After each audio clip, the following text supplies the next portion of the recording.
is going to be another fun acid episode. And just disclaimer before we start, I am not a reseller, guys. So shelf life, if you're watching this, sports scene, if you're watching this, archive, if you're watching this, limcus, if you're watching this, I'm a sneaker collector. But this is just what I've figured out, gathered.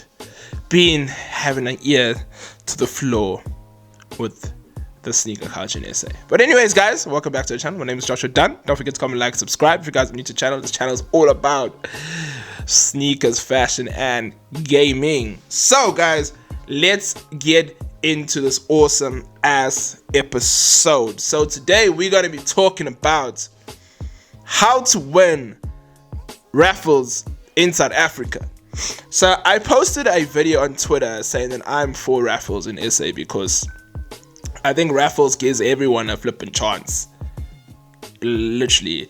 Because no one wants to be waking up at 4 a.m. when you got to work to go and get a shoe when the store opens at 9 o'clock or 10 o'clock, because it just makes no sense. So I'm kind of trying to figure out how to. So I'm trying to figure out. This is what I figured out. This is what I've seen people do to win raffles in SA, and hopefully this helps the average consumer who's not really into sneakers or just likes that one specific sneaker that's dropping. So let's get into it. So what I've noticed, let's talk about shelf life and just the rules that they have. Just hold on, guys. Anyways, so this is what I've noticed with shelf life. So when shelf life started the raffle business, I think this was when sneakers kind of started picking up in SA. So let's talk about during COVID, like when the last dance happened. That's when people were all messing with raffles and all of the above. So before you didn't have to put in your address. I think you just put your delivery address, but it's either, I don't know if you can go to the shop and go and fetch it, or they were delivering it. I'm not too sure. But I think they were just saying you can come and pick up the sneaker, really, from the store. So anybody could win. So basically what people were doing was just like getting multiple people to enter. So that brings me to my first point. Multiple entries. You will get banned from shelf if you enter like multiple times of one. Obviously, if you're one account. But what I've seen people do is that they get multiple family members and multiple friends to enter. So when I'm talking about multiple, I'm talking about like 25 people entering for them. Some people, it's their business, so they'll pay people to enter. And then some people, they're just asking family members to do it. So what will happen is they'll get 25 entries or create like a group chat, ask people to get the shoe. I know this is very difficult to get it, but this is what happens. And 25 people enter, and if you're lucky, one of them will hit. And that's how people used to win it. I think they still win it like that. But so Shelf Life caught wind of that, and they said that everybody should drop a delivery address. So having you put in your ID number was not enough to combat, like, obviously the resellers and making it as fair as possible.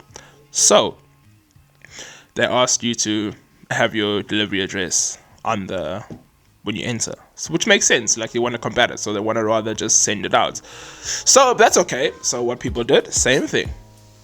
They just gave their delivery address, and that's just how it works. And that's just for shelf life. So I think if you want to win a raffle, personally, I don't do that. I think it's too much admin. I love sneakers, but I feel like if I don't get a shoe, it's the Lord's work, and He's saving my money for another sneaker. That's just how I see it. But if you really want the shoe, I suggest that's how you go about it, because that seems like it's the winning formula. I know it's a lot of admin, but I mean, like, if you guys really want that sneaker, you want to say, even for me, if I really want a sneaker, I'll probably do it. But I've never really wanted a sneaker that much, if that makes sense. Okay, so that's pretty much for shelf life. And also, like, when let's get to live raffles. So now live raffles is a whole different story.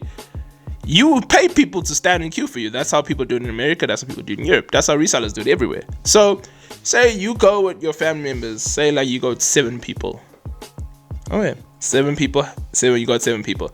Now all of you guys are 7 bands, and all of you guys, obviously, you know, I don't think you. I've been to one raffle. I don't think you put your sizes there.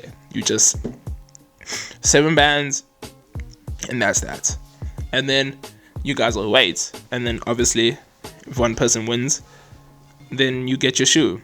So that's how people do it. So that's why when I brought up this question on Twitter, people are like, no, raffles are better because you have no, raffles are not better because first come first serve, you have a better chance. You don't. You really don't, because those people that get like 7 people to stand in queue or 7 people to line up for tags in the raffle are going to be the same 7 people standing in the queue before you at 4 a.m. So how is that going to work? Please explain that. Obviously, I'm open to comments, so please comment in my YouTube so I know, so we can actually have a conversation about it. So now we look at the other raffles now. So that was Shelf Life. Now obviously the other stores that do raffles is Archive, Sports Scene, Adidas, Limcus, live raffles. I think Street Gym also does live, right? Yeah, Street Gym also does live raffles. Now, for all of them, it's pretty much the same thing you do at Shelf Life. Is you get multiple entries. You ask people to enter for you. That's the only way you can win sneakers in South Africa, and it's the only legal way to do it. I wouldn't say legal, but the only way that works with the rules, so you don't get banned from other stores, basically. So you get multiple people to enter. What stores? What I think is more fair. What I think is more fair, what stores have been able to do, is when it's online, you make it first come first serve for certain shoes. So that makes it a lot easier. So set time at 8 o'clock, but the only problem with that is then you get bots. So I don't know how big the bot industry is in South Africa, but I do believe there are some, because they do crash websites. So that's also an issue, if that makes sense. So you have to combat that. But I do think it's a fair way to go about things. I know on the Adidas South Africa website, like they sell out in 45 seconds. Some people believe that sizes go missing. I know Limcus, I used to believe that sizes used to go disappearing, but I'm not too sure about that. But let's just get back to live raffles. So now we're at Adidas, Sports Scene, Archive. We're going to use those 3 stores first. So like I said, getting multiple people to come with you, 7 people, 5 people, and you guys all get banned, and you all stand in the queue. And you guys wait for your number to be called out. And then obviously when your number is called out, you give the person the card, or you put money in their account to go and purchase the shoe. It's just, obviously a lot of people don't have the luxury of like putting 2,000 Rand in 5 people's accounts just to make sure. You know what I'm trying to say? That's, you have cash if you can do that. But I would expect resellers to do that, because it's their job. Like I said, it's their business. So yeah, so that's how you would do it with the live raffles, and that's how you would win. That's literally how I think that will be the best chance for you to actually win. Now let's talk about Street Gym. Now Street Gym is the same concept. They hand out bands, and people go there if you want to win the shoes. So you get there at a specific time, and they'll probably say, we're handing out bands from 9 to 10, and that's just to allow to have control of traffic. Because if you have your bands open for like a long period of time, that means there's more people, and then it's more traffic at the store, and just becomes very, very chaotic. So like you said, you can get multiple people to enter for you, and your guys all standing there, and that's how they do it. That's the only way. If you guys want to combat resellers, that's the only way to do it. You gotta behave like them.